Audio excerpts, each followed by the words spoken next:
Welcome to another episode of Out of the Pods. I'm Deepti. And I'm Natalie. And happy Wednesday, guys. Oh, that feels weird to say. I know, we typically were on our Monday schedules when Love is Blind was coming out, the latest season. But now we're back to Wednesdays. So you're starting your hump day with us. Woo! I kind of love a hump day episode. I do. I love a hump day episode as well. Yeah, it's almost Friday, you know?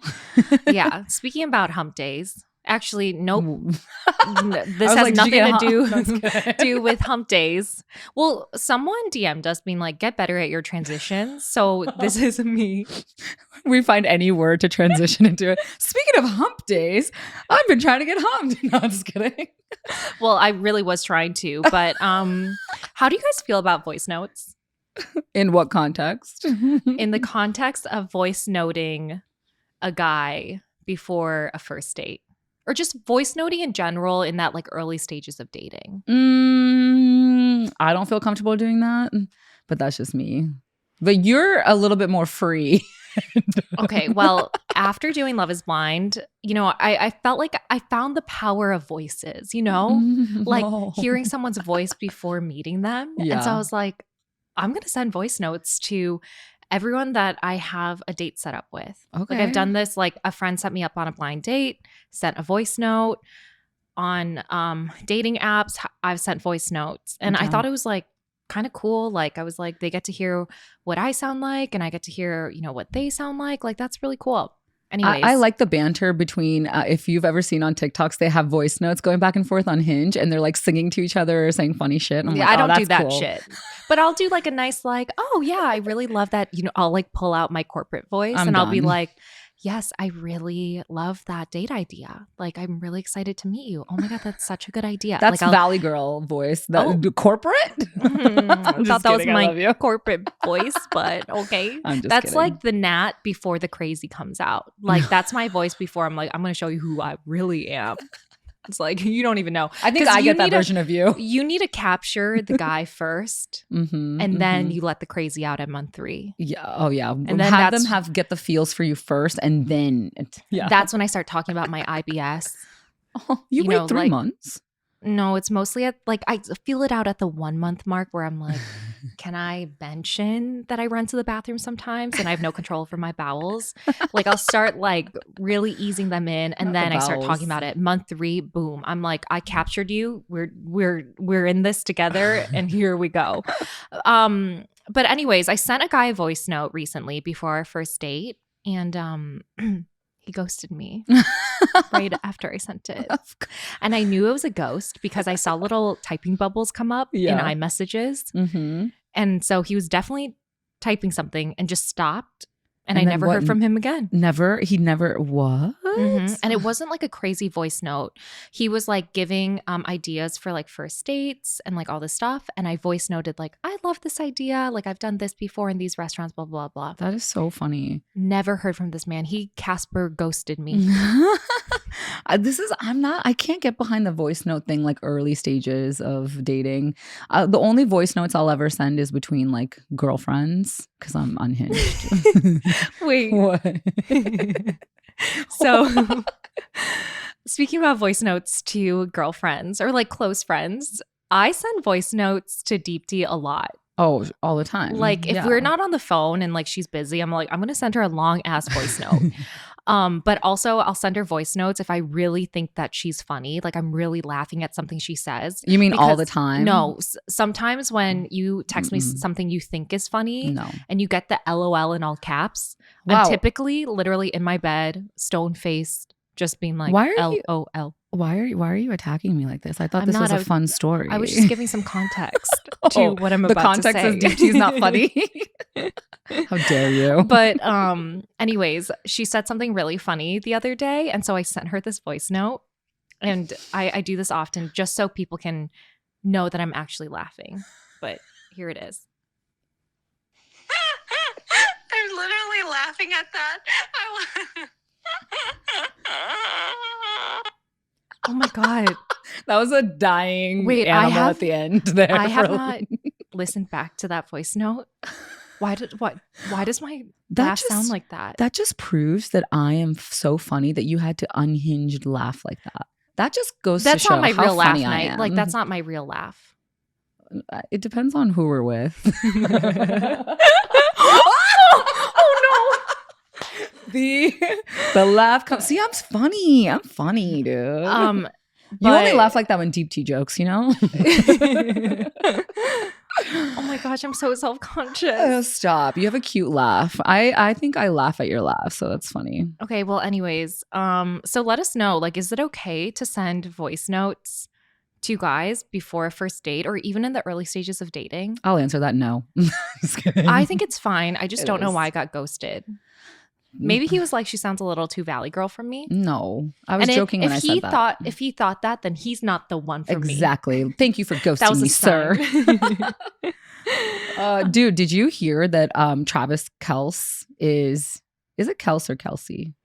Okay, we debated this. Mhm. You told me it was Kels, but like everyone else in the media pronounces it Kelsey. Yeah. And so I think he just goes with Kelsey. Yeah. But I think you're the one who showed me a clip where he clarifies that it's Kels. Yeah. I always don't know which one to pick. But you guys, Travis Kelce said that he watches Love is Blind. Did you see that? I saw that was everywhere in the news. If you don't know who Travis Kelsey is, he is Taylor Swift's boyfriend. Do you live under a rock? AKA, he also plays for the NFL, but he called Love is Blind the worst trash ever, but also said it was really good. But it broke my heart when he mimicked Chelsea, being like, "You think I'm clingy? I'm clingy." I know. I know he mimicked her on his podcast. Yeah. And I don't know, I felt really bad because I was like, oh, can you imagine the fact that Travis Kelce just mimicked you? I know, but also what an honor. Honestly, what an honor. And also Chelsea has been really like such a good sport about it. She made like a little Totally. video about it and she's like, Taylor and Travis, like basically being like, if you're watching, please stop. And I was like, this is the funniest and most relatable thing ever. Well, this means that Taylor Swift probably watches Love is Blind. Dun dun dun. There's no way she watched our season. She's not doing that many seasons. 6 just really hit home this year.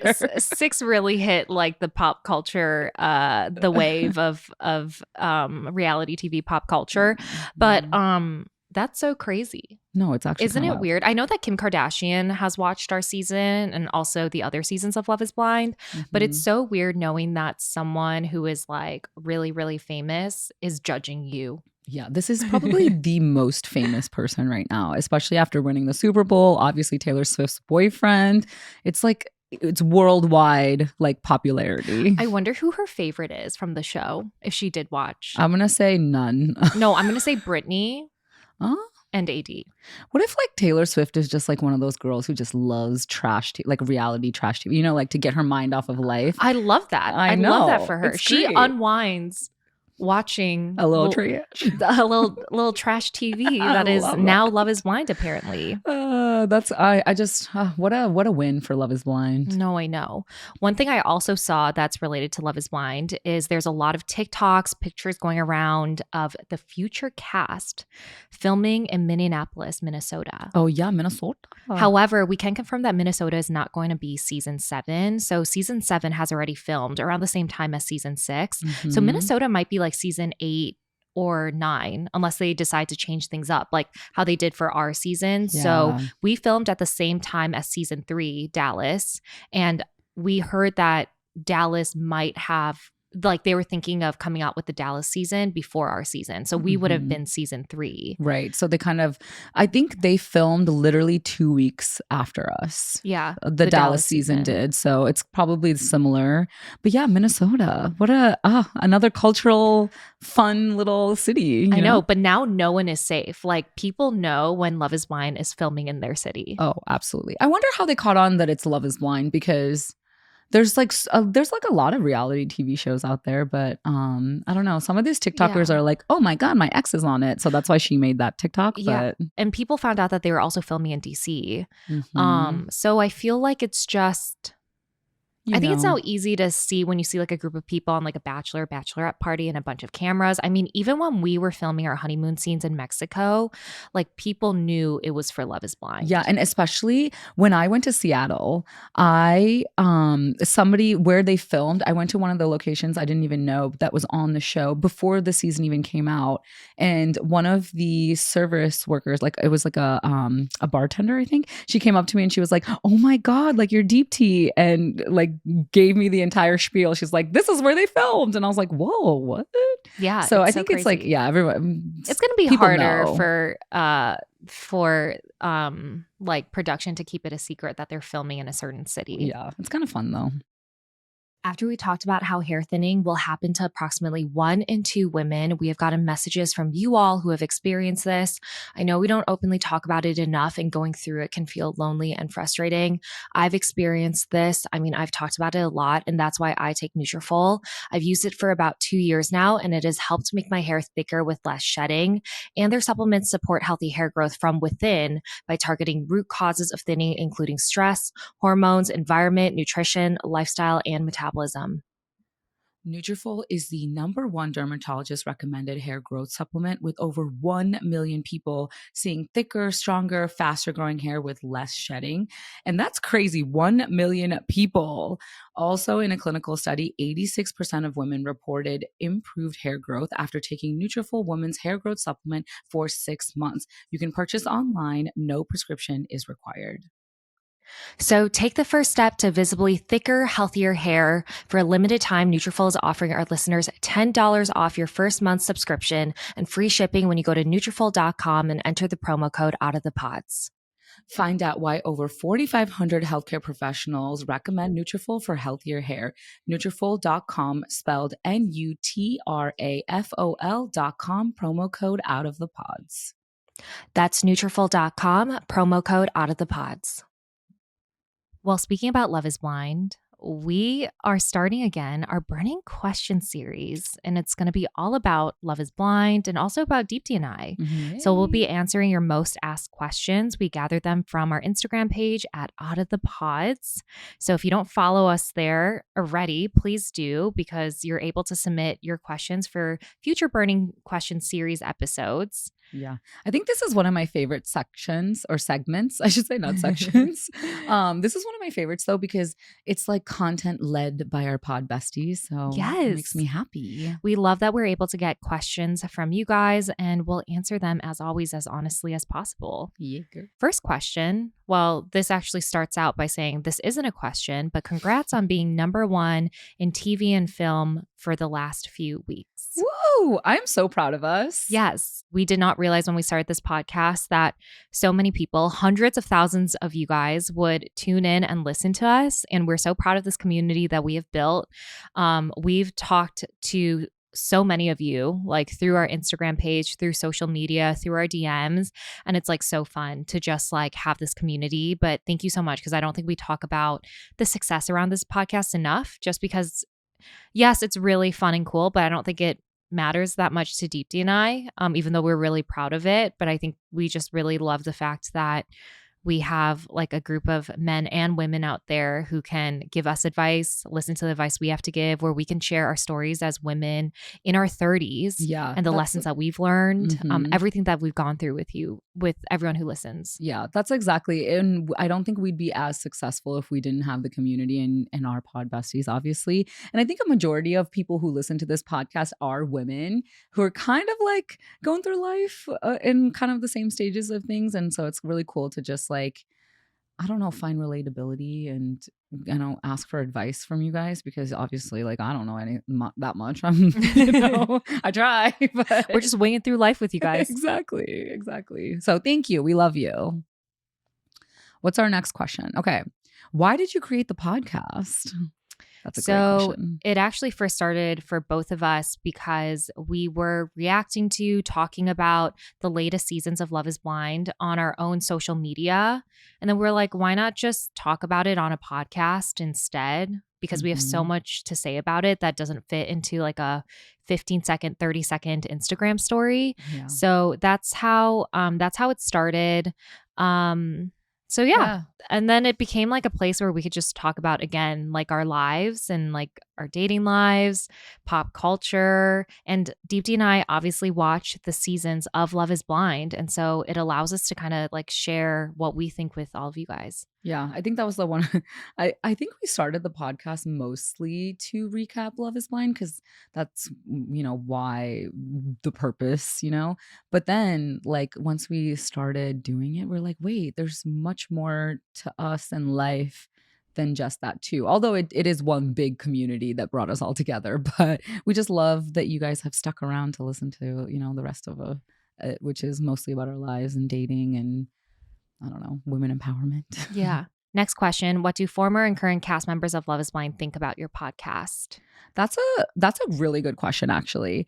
And honestly, I think about it from my perspective, right? Like if I was them, what would I think? Like when season one, if somebody from season one had a podcast, like how would I feel about it? And honestly, well, they did. There was 2 cast members who had podcasts talking about our season. Yeah, I remember we had the receipts was happening.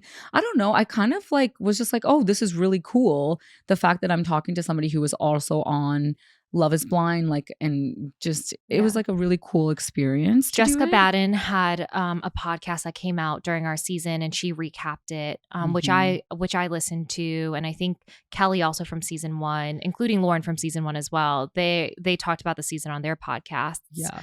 One thing that we can confirm is that former and current cast members of Love is Blind listen to our podcast, especially the former Love is Blind cast members. And they've been really supportive of it. I think that it probably is a weird feeling for current cast members. I've already had 6 cast members from this current season let us know that they listen to our podcast. Yeah, and so them also commenting on like our Instagram Out of the Pods page and stuff like that too. So we know they're listening. Yeah. So it's tough because we also don't want to have friendships impact how we recap the show, like our friendships with cast members from the Love is Blind franchise. And so that's been really tough because we're just reacting to the edit that Netflix and Kinetic Content put out there of cast members. Yeah. And also, I think former cast members too, they kind of recap on their own platforms, like whether that be through a TikTok or like Instagram stories, things like that. I think what's different is ours is in long form and it's in a podcast form. That's the only difference. But a lot of former Love is Blind cast members do also speak about the current seasons of Love is Blind. So I don't know. I think it's hopefully I would love to ask them what they think. Next question. What does the show provide for in terms of dates, the weddings, rings, wedding dresses, etc.? And how much do the participants need to pay for them by themselves? Oh, everything is actually paid for except for both Natalie and I, when it came to our wedding dresses, had to pay a little bit out of pocket because personally for me, my wedding outfit was very expensive and they couldn't cover the cost of that entire thing. So I had to cover some of it on my own. But apart from that and maybe like groceries while we were living together, like I bought some of that stuff personally. But besides that, I think most everything was paid for. Everything is paid for when it comes to like what is needed for the production, like the wedding, obviously. To Deepti's point, yes, I paid for a portion of my wedding dress, and I think it's because it wasn't part of like the selection of wedding dresses that we could choose from, and I think my wedding dress was a little bit more expensive than what they had initially like provided to us. Yeah, whatever they allocated financially. But also, I think it's important to note here that like there is things that you have to select from. Like even when it comes to the rings, it's not like you have like a unlimited funds to get whatever you want. They give you like a options. So like for the men, when they were picking our engagement rings, I think they had to rank like their top 3 or 5, and there was like 10 options to choose from. Because I straight up told Shane in the pods, I was like, this is the type of ring I want. Yeah.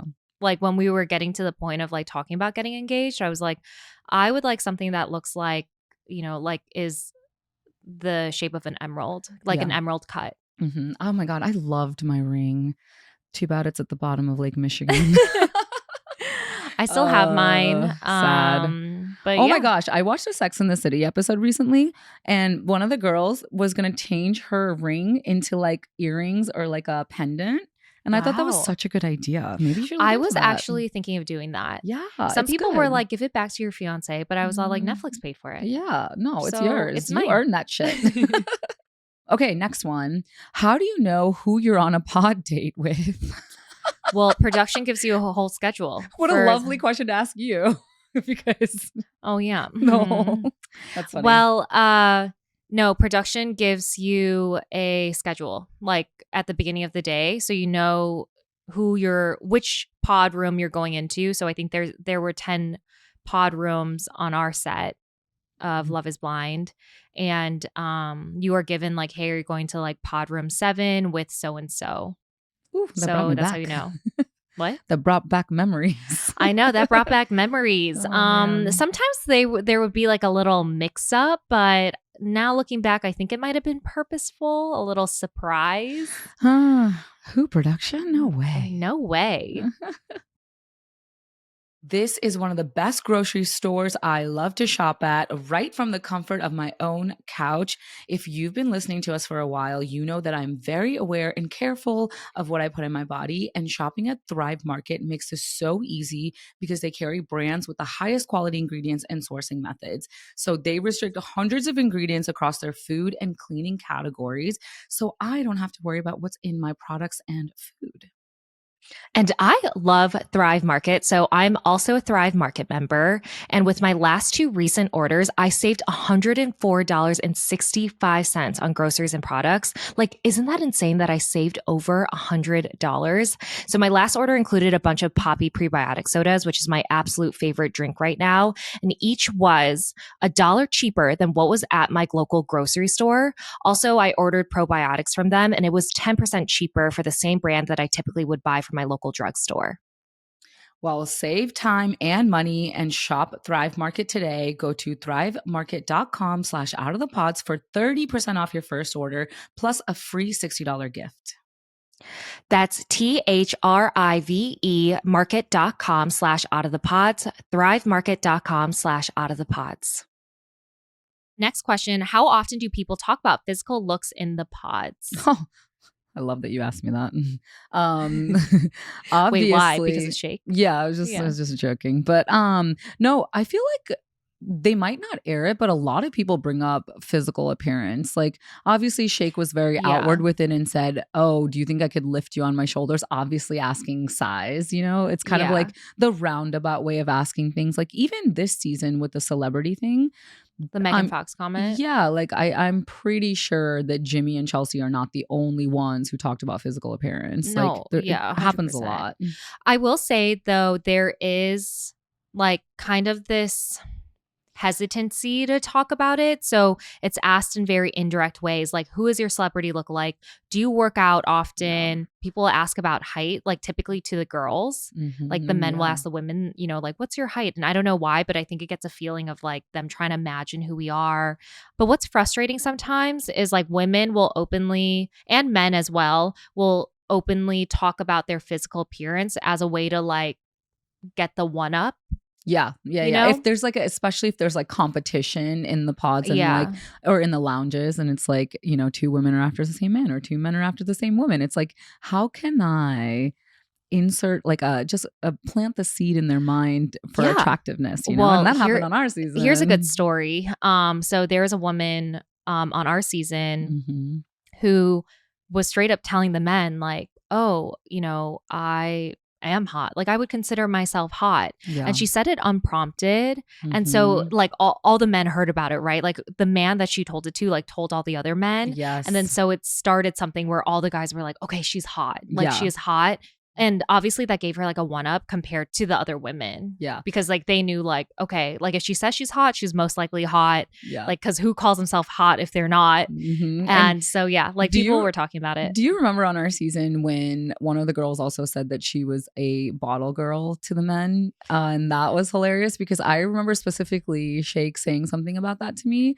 And obviously it like creates an image in your head of what a bottle girl looks like, you know, the stereotypical I think it was one. less of like being a bottle girl, but she worked at a restaurant that was known for hiring very beautiful women as bottle girls or bottles in working in bottle service. Mhm. And so like she was very beautiful, but she brought that up to kind of like, in my opinion, purposely.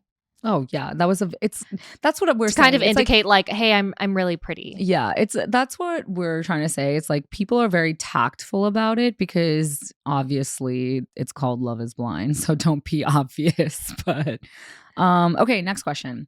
What are the logistics of flying to your honeymoon? Are each couple on a separate flight? Well, one of our cast members wrote about the logistics on their Instagram stories recently, but what they said was that the women and men fly separately. So the women fly together in a group, the men fly separately in another group, and then we don't see each other until we are filming our first scenes. Yeah, and guys, we didn't see our fiancés like after reveal. That was the last time we saw them until we were walking up to our hotel room. Yeah. Ooh. And the cameras were on. And oh my God, did you ever, not obvious, but I blacked out during the reveal completely. Same. And I don't even remember what Shake looked like. I literally asked a producer, I was like, is he cute? Like, I don't remember anything. Like, No, it's like a blank same. image in my head. Same. I think when those reveal doors opened, you just know you kind of have to pretend like that you're like, yay! But actually in the moment you're like, oh my gosh, like what is going on? I was in the same boat as you. Like I remember like not really remembering Shane's face after my reveal and not knowing, like I remember everyone's like, describe what your like partner looks like when we were all together at the airport on our way to Mexico. And I remember being like, I can't. Same. I was like, I have no recollection. I just know I have an outline in my head, but that's about it. I was like, I could tell you that he was tall and blonde hair and not what I imagined in my head, but here we are. So it's super awkward just like filming in Mexico, that first scene together when we're like, you know, like, I don't know, in the hotel room getting situated because you're also so awkward. Yeah, because we're just now like feeling out each other's energies and stuff. You know, it's like brand new to us. But I mean, of course, I don't remember his face considering I was making out with him a lot of the 20 minutes that we were there. But anyways. Next question. Are there producer plans on the show? Andrew from season 3 said he was honest with producers that he wasn't going to get engaged on the show. So essentially, he was implying that he was kind of just like picked for the show. Producers knew he wasn't going to get engaged. I wouldn't say that's a producer plant specifically. I think you want a variety of different people when you're casting, and that's unfortunate. But like in this day and age, obviously, look at season 6. People love drama. So they're going to like pick some people that are going to ruffle some feathers when it comes to a cast and the dynamic of a cast, I think. But I don't think that there's any plants. No. Like I heard because people said that about Shayna a lot from our season. They're like, she is a producer plant. Like she definitely was seeing someone during filming. And I was like, no, she wasn't a plant. Like, trust me. She was not a plant. I don't think that producers would hire a producer plant knowing that there are so many internet detectives and sleuths out there that would probably like find it out if they were. So they're not going to get like someone who has like, maybe they would take someone who has acting credits but isn't trying to like, they're not going to hire someone just to like create drama, but they might cast someone that they know is going to be very messy and is like kind of emotional and kind of like will put everything out there. Exactly. And I know a lot of people were saying from this season that Amber and Matthew and actually Jess too, they were like, oh, like one of these 3 are probably a producer plant. And I was like, no, I don't think so. No. Especially the way that Matthew has kind of like called out his edit and things like that. If he was a Mhm. producer plant, a real producer plant would be like, this was my job. Like, Yeah. hey, I did my job, but One distinction I wanted to make though is I think people get confused with like a producer plant and somebody who can be easily manipulated or does whatever producers say. Those type of people will definitely exist. And, you know, that's what creates drama. Next question. Every year, the viewers blame Vanessa and Nick for the questions asked or not asked. To what extent are they in control of how the reunion unfolds? zero control, guys. None. Zero. There's typically producers in their ear prompting them to ask the next question. They're also reading. You guys can tell from watching the reunion, they're reading from like those teleprompters. Mhm. So that's why it really sucks when like Vanessa or Nick get backlash about like questions that were asked at the reunion, or like if they said something crazy, because typically, not saying they're forced into it, but they're being fed those questions or being prompted to say something. I do think though, like, I think Nick and Vanessa do put in their opinions for sure Yes. along the way, but there's definitely a whole team that works towards like, you know, making sure the reunion is running smoothly and the questions are asked. Yeah. But yeah. But I really do like them as hosts. I know that they do get like some backlash, but I will say I think that they can be very fair. And I think sometimes when they go hard on someone, it's because they know something that the viewers don't. Yeah. Can I ask you a burning question of my own? Sure. A lot of people are saying how Vanessa and Nick might be a little biased because usually when you're a host, you're asking questions You that need are to be objective. yeah, you need to be objective. And like kind of with Trevor and also Sarianne, they were kind of very much imposing a certain opinion, rightfully so. But like a lot of people are saying that that's like not good as a host. What do you think about that? The biggest example that I go to is Paul from season 4. I think he said something on his Instagram story and Vanessa had to send him flowers where Paul's like, Vanessa went so hard on me for no reason. Forgot about that. And I'm not going to lie, I was kind of like surprised by that too, but I can't tell if it was like pushed by producers or Vanessa knew something that like the viewers didn't. Just like I think about Shake from, you know, our reunion, like Vanessa knew things that happened behind the scenes because she had talked to the girls. Oh, yeah. And so I think that sometimes like she has context or information and she's like reacting to that when she's asking questions, which I don't know if it's right or wrong. I think it's just like human nature. Yeah. And also I think like our Love is Blind is so different than any other show because truly Vanessa and Nick are technically kind of like our mom and dad. So, you know, they're like reprimanding the children who veer off task, you know, put them back in line, you know. That's funny. Can you both honestly say that the experience was long enough? Do you think if you had more time in the pods, would it have made a difference on who you said I do to? Absolutely. 100%. Are you kidding me? Honestly, I think about that often because guys, think about like when you're dating somebody too in general, the more time you spend with them, obviously the more you get to know about each other. And even like a year or two sometimes into your relationship, people like can be different, like depending on how they deal with conflict, life things that happen to you, how they're resolvers. I don't know. There's just so much to a person and it's hard to know who someone entirely is in 6 weeks. In my opinion, I think that anything short of like 6 months is just not long enough. Yeah. Like, and that's obviously impossible with this show. But I think regardless of the concept of the pods where you're getting to know someone without the, you know, that layer of physical attraction or really anything else, like how they dress, whatever, it's still just not enough. I feel like true colors don't come out until like way past that like 3, 6, 1 year mark. And also everyone puts their best forward most of the time for TV. Absolutely. So like that's we did that too. Yeah, we're victim to that too.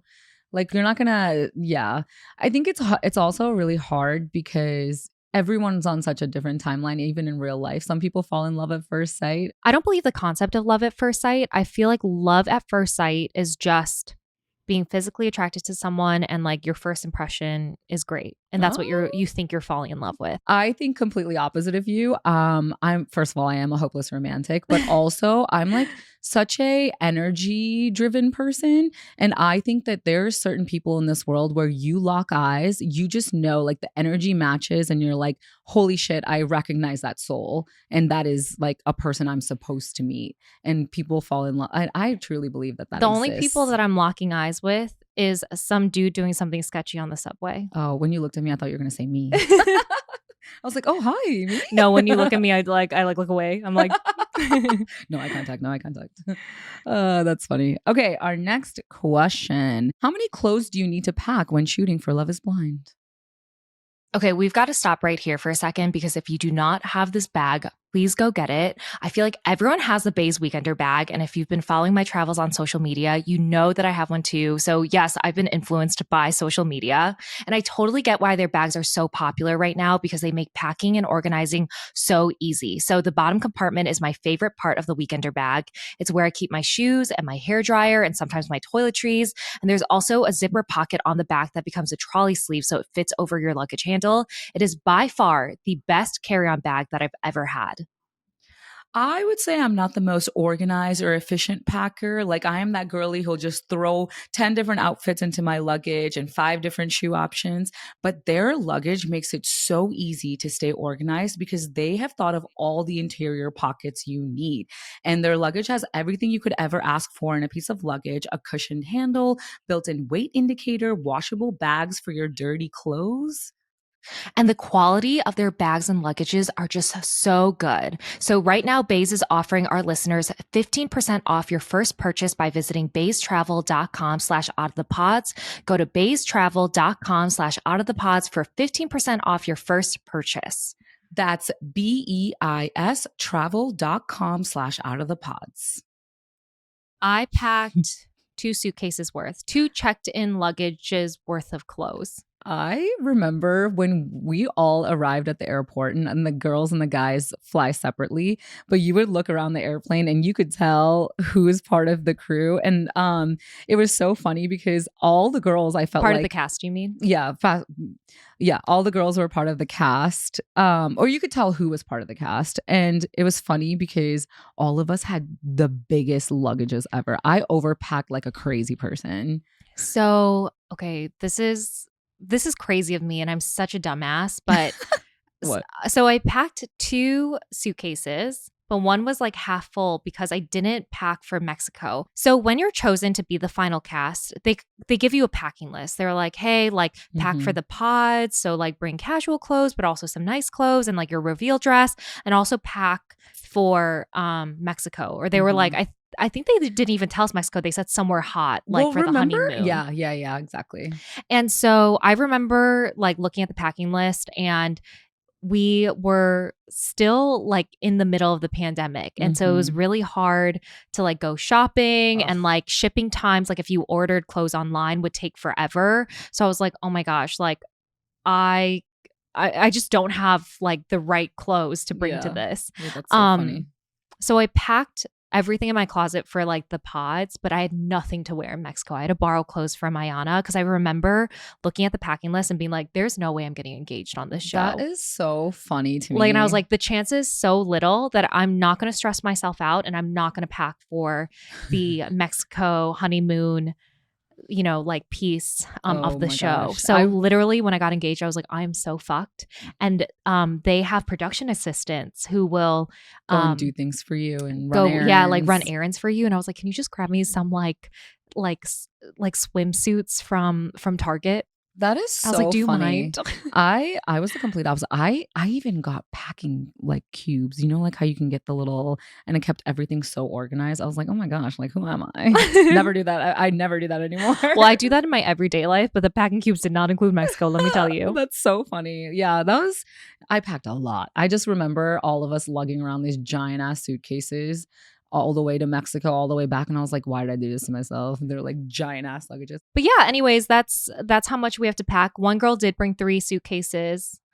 I feel really bad because she got engaged, but then they sent her home afterward. And I was all like, can I take the whatever you packed from Mexico, please? Oh my God. Also, remember when we had to pay for our luggage to be over weight? Oh my God. Me and Danielle both had to pay so much money for it to be overweight, and all the freaking flights. Oh, that hurt my soul to this day. Oh, Sorry, I had didn't. to- I kept mine at 50 pounds because I didn't pack from Mexico because I'm a dumbass. Oh boy. Well, so all the outfits you saw in Mexico, well, one dress was mine, but the rest were Ayana's. Let me just tell you. Okay, next question. Where do you think the future of Love is Blind is headed? Do you think that they can hold on to the integrity of the show, or is it going to turn into Clout Chasers fast track to 5 minutes of fame? Wow, what a question to whichever pod bestie sent that. Yeah, way. woo, that was a deep one. I honestly, I think after season 1, that was the purest season, because that's the only season who had no idea how much the show was going to blow up. They had no idea what was going to come from it. And I think from that, after that season, there's definitely going to be, the integrity of the show is going to go downhill. Yeah, I think you really saw that with season 6. And in terms of it being called out, I think that there is a difference where people do the show and then they take advantage of the social media fame afterward. And I think there's a difference from that to people who are going into the show wanting to be casted for the show to like with the intention of just trying to make it to the end for screen time to become an influencer right afterward. They're seeking it out. So I think in that way, the integrity of the show is impacted, because now you're getting people who aren't just going in to see like, we'll see what happens, or like maybe I will get engaged, and they're still pure in the process. You're now, I think, seeing more people who are like, they see that they can really launch a career off of this show. Yeah. And you know what? I have a follow-up question for that is, do you think that it's okay for casting to cast people who, for example, Clay, it felt like knew that he probably wasn't going to get married, but he was like, I'm going to just try it out. Like, do you think people like that should be casted or nah? I'm not sure, because I think that there's a difference of someone going through casting and they're like, hey, I'm not sure if like I'm ready for this process, but then they find someone they really connect with, and they're really pleasantly surprised that they actually do want to get married and really spend their life with someone. Yeah, best case scenario. That's the best case scenario. Yeah. But worst case scenario, they ruin the experience for somebody else who they get engaged to, and that kind of sucks. I don't know. It's really tough. I think that it's tough because there is this balance of like, it's also reality TV, and as much as people want to be like, yes, like we want people who like really want to get married, typically those people are like very just like casting is not going to just like cast people that are just really ready to be married. They're really mature, they're like older and probably won't stir drama, and like they're gonna cast, I don't want to say messier people, but like messier people. I don't have a better word. Yeah, and season 6 is a perfect example of how messy or drama like gets you ratings and gets you to get Taylor Swift to watch. Exactly. So well, it's tough to say, but I do think that the integrity of this show being truly about marriage and like love, like that is going away. Yeah. That bleeds directly into our next question, actually, and which is, if you got casted for Love is Blind today, in this climate of the show, would you still do it? Yes. Interesting. Yes. I think that if I got casted today and I saw the success of the show and saw some of the success of cast members who have been able to monetize off the show, if I got casted, I would go in with a strategy and really try my best to get engaged, even though I wasn't that serious about it, and make it to the end. Oh my gosh. Is that terrible to say? Your answer makes me want to say I will never do it, because I know. I don't want that. I would do it because I know, like, actually, no, I would still do it. I stand by my answer. It's an embarrassing one, and I know it's going to make me look really bad, but I'm just being honest. I think I would do it, but I wouldn't go as with the genuine intentions that I did going into my season, where I was kind of being like, let's see what happens, but I'm going to like literally lead with my heart and just see. I think that I would go in with more of a strategy if I got casted.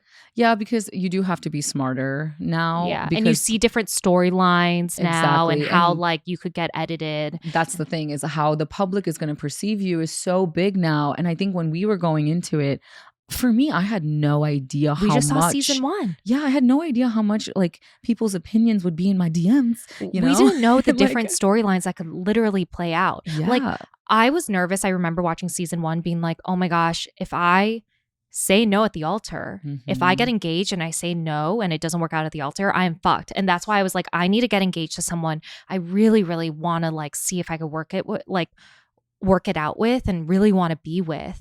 But now I think especially with your storyline where you can say no for the right reasons as you did, but you could come out with a good edit. Like you don't need to be married with a good edit anymore. And I think people are seeing that now and like taking advantage of it. Yeah, I think I think with how the show is going today, I don't think I would do it, because honestly, I really did think I was going to find the love of my life on this show. I remember you saying that even and like during man, filming. I still wish I found the love of my life, but I guess I found you.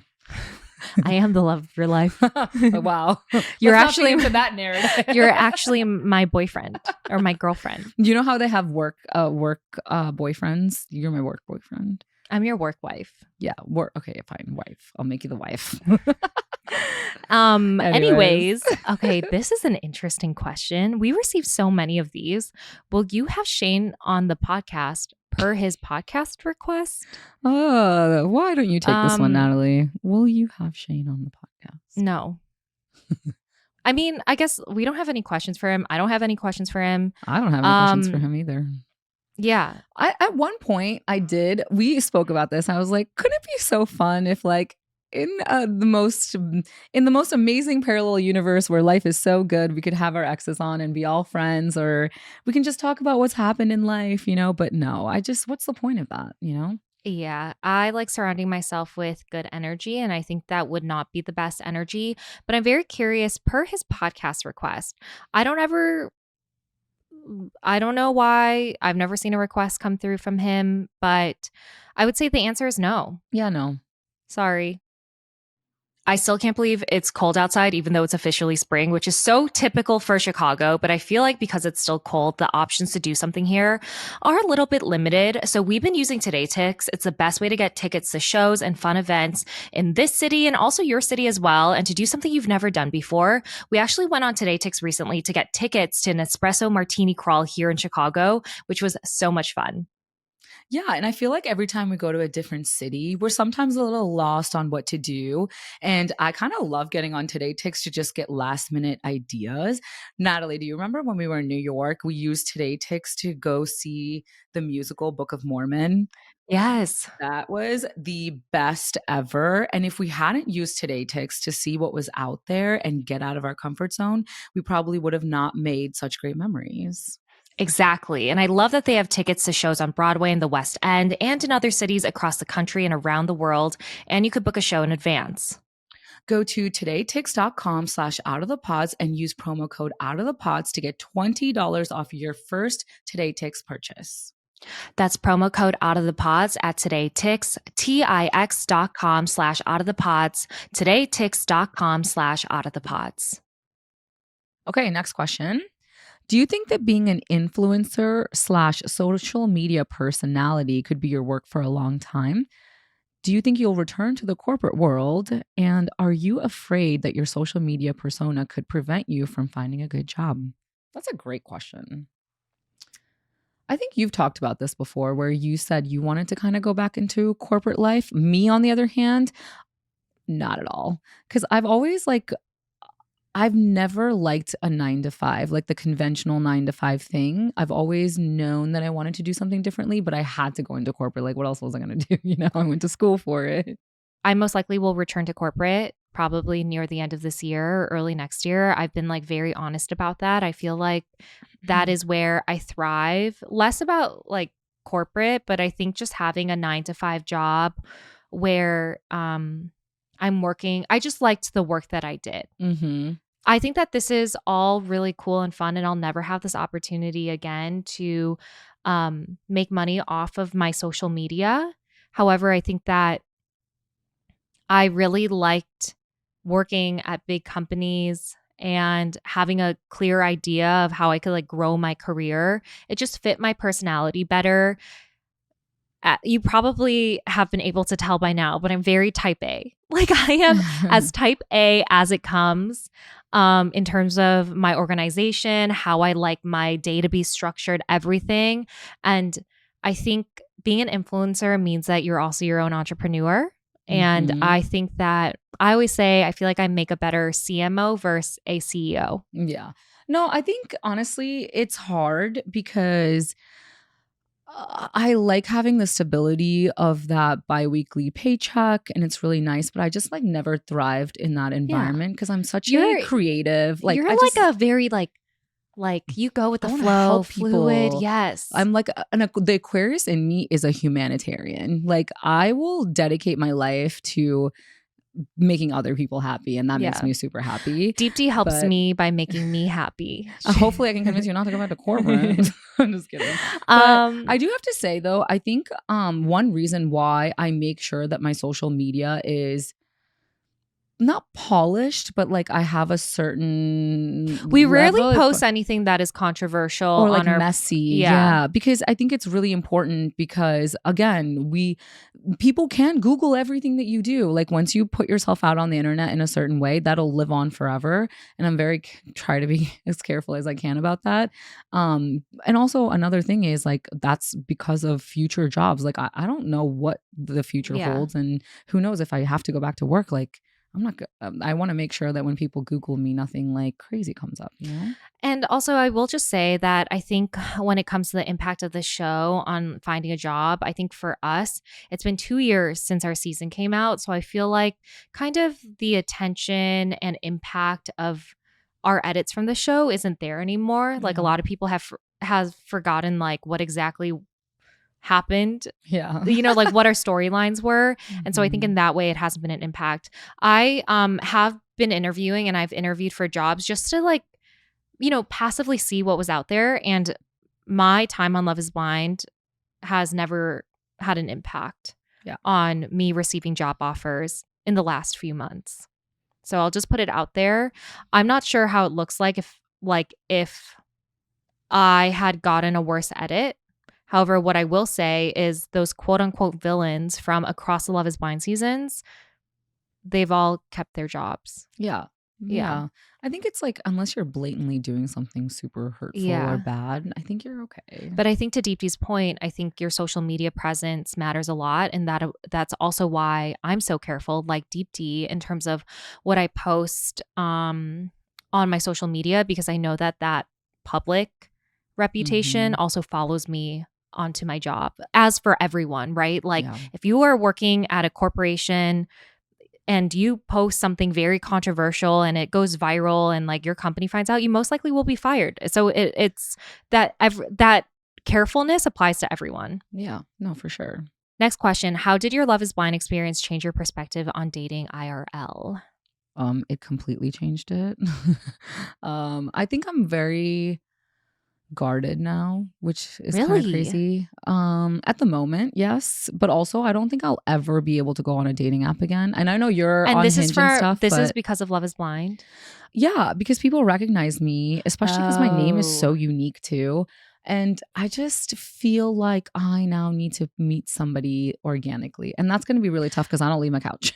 But what if someone meets you organically, what if they, like Still try to meet you recognize you. because of the show? Yeah. Like why does it matter if it's on dating apps or organically? I don't know. Great question. But I think for me, or dating apps in general, I just don't like them. That's why I love them. That's why I did Love is Blind in the first place. The only reason I used to go on Hinge or the dating apps is for a confidence boost or like an ego boost. Cause I'm like, oh, thank God, I'm like getting people who like me. And that makes me feel better about myself. And then I never really like try that hard, like to meet them. And so I don't know. I think I don't know, dude. I'm still holding out for the hopeless romantic story. And Someone's going to pop up at your doorstep, or you're going to meet them at the grocery store, Yeah. and they're going to be like, hey, I how's those strawberries? Oh, Exactly. you're going to choose a little carton of strawberries? carton of strawberries. No, Meet you at checkout. honestly, I've told you this before. I really think I'm going to find my person on a Sunday at Whole Foods or Home Depot. Okay, then how? Because every time we go to Whole Foods together, we look like shit. Well, that's the problem. I'm going to have to like look a little cute, you know, and then go grocery shopping and take my time. No one looks cute when they go grocery shopping. Grocery shopping is when you are like after workout, you are sweaty, Yeah, your but, like- eyeliner is kind of smudged, or you're going Sunday morning, no makeup on, I'm and you're talking- wearing your old ass sweats that you've had for 15 years. No, I'm talking like you got to look effortless cute, you know, but you actually put in a lot of effort, but you got to be effortless cute. Yeah, effortless cute does not exist in my vocabulary, nor world. Well, why do you think I'm single? Obviously, I'm still going to the grocery store looking like trash. I'm just kidding. For me, I think it's less about being on the show that's impacted my dating life. I think like what I took from the experience of being in the pods is like now I am very honest with what I want. Mm-hmm. Like I think that's what I learned about like being in the pods, where I'm not going based on like physical attraction, because I think that if someone is like really, really good looking, you feel this need to like impress them. Like, you know what I'm saying? Yeah, I know what you're saying. And so I feel like when that was taken out of dating in the pods, now I'm just like, I'm going to, regardless of how someone looks or how attracted I am to them physically, I'm always just going to be very honest in terms of what I'm looking for and who I am. Yeah. And I think that's a big thing too, is I never in my life have vocalized exactly what I'm looking for in a person. And now I know that like you have to like really look for those traits and don't waver from the boundaries that you set for yourself. Because I Mhm. think previous to Love is Blind, I used to always kind of go with the flow and be like, oh, whoever I like, I'm just going to go for it because I had such low self-esteem. And now I've realized, like, I've really come into my own confidence knowing that like, I'm not going to settle for less than this because I Yeah. know I deserve it. Yeah, I'll straight up ask like, Yeah. what do you want? Like, what type of person are you? Mhm. Like, I'll really just get into it, and also Yeah. be very honest. Like, I want a long-term relationship. Like, I'm not here to like fuck around. So I think that's what the experience really taught me, and it's okay to ask that. And if someone runs from me asking that, then they weren't looking for the same things that I Yeah. was. Oh yeah, I think that's really what Shake taught me is like you can't put your worth in someone else. Absolutely not. Like you have to, not take it so personally when someone breaks it off with you because honestly, it comes down to compatibility. Exactly. Okay, next question. What's the update on New York Boy? Ooh, guys, a lot of shit went down after the last episode, providing the update how New York Boy lied, cheated on me, how I found all that out. It was a doozy, but definitely going to share that for next week. So doozy. Why stay was that so funny? tuned. How long do you guys plan on doing the podcast? And do you think you would branch out into anything aside from reality TV?